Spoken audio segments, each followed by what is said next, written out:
Hi, I'm Matt McEwen, Solution Architect at Cloud Active. In this video, I'm going to show you how we can use a scanning tool called mailparser.io to extract data from email and place it in Salesforce records. This is Mail Parser. It's a great tool that has this feature where we can extract data from the body of an email or even from an attachment, the recipients, the headers, the subject line, and we can then create records in Salesforce for each email or for each line in an attachment, or both. All right, here's an example use case. It's a form that lives on the internet. In this case, it's a mobile app, and there's a number of fields that users on the app can complete and hit the submit button. Now, what will happen when you hit the submit button is the customer is then going to be taken to make a payment, and then an email will arrive in Salesforce. Actually, an email will arrive in my inbox, and we've got some details here that are captured on the form. This form is always the same form. The email has always got the same structure. This is what allows Mail Parser to do its magic and to land each of these emails as a record in Salesforce. Now, the main prerequisite is that the incoming email has a consistent structure. So if your email is coming from a particular source that's using a template, then it's a prime candidate. Other candidates will be things like purchase orders, invoices, spreadsheets, CSV files, anything with that consistent structure. Now, Mail Parser will take this mail and it will scan through it and produce a text like this. And what we do is we then apply a range of tools, such as matching the text after a particular, in this case, word, name, and an asterisk and a colon. Eventually what we do is we isolate the exact terms that we're looking to take forward into the next step. And the next step is to add the name, test contact, into a field on Mail Parser called name. So from the email that I forwarded, this is what Mail Parser has been able to retrieve. We can see that in the yellow here, some of those pieces of information that we're now going to be able to capture in Salesforce. Let's have a look at what it looks like in Salesforce. We can see that we've been able to capture the contact's name.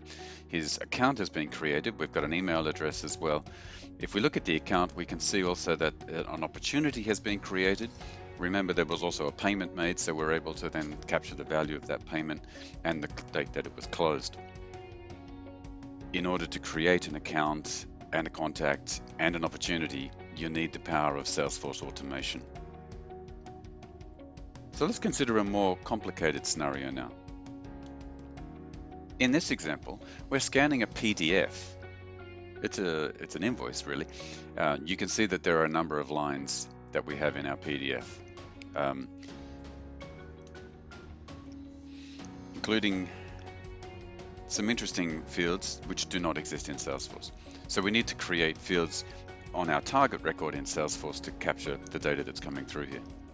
What we're going to do is we're going to create a record in Salesforce for each line that you can see on this invoice. And you can see as well, it goes for quite a while. So Mail Parser has been configured to reach into the attachment of the mail and identify those points that we've just seen here in the table and populate these fields. Okay. And similarly, on the Salesforce side, we've got a custom record that's going to have the same fields, and they need to match, not just the names. We need to make sure, and here's where the traps are, that the formatting is the same. If you notice, for example, here under chargeable weight, we've got not just a number, but we also have the letters KG in brackets. Now, this forces us into a choice.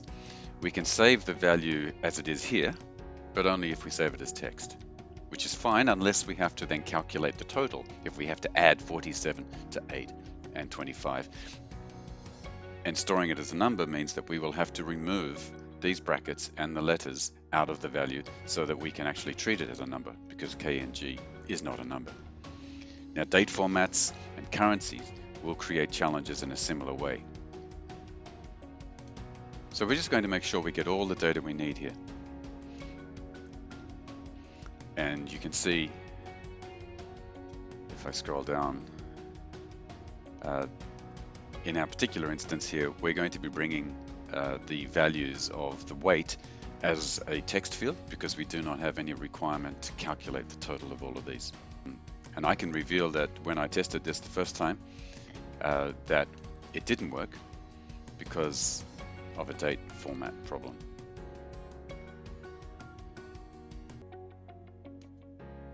And presto, we have some success. I'm going to go back to Salesforce here, refresh my list of invoices, and we should see each of the rows populating. Now, until last week, this was a manual job that the client did with highlighter pens and a calculator, and it was a few hours out of his weekend. Instead, Mail Parser loads the data automatically into Salesforce directly from the email, and the data is ready for our automations. And that is only limited by our imagination. So this is how we can use Mail Parser to save a whole lot of manual paper and email cut and paste action and use automated processing for better efficiency and accuracy.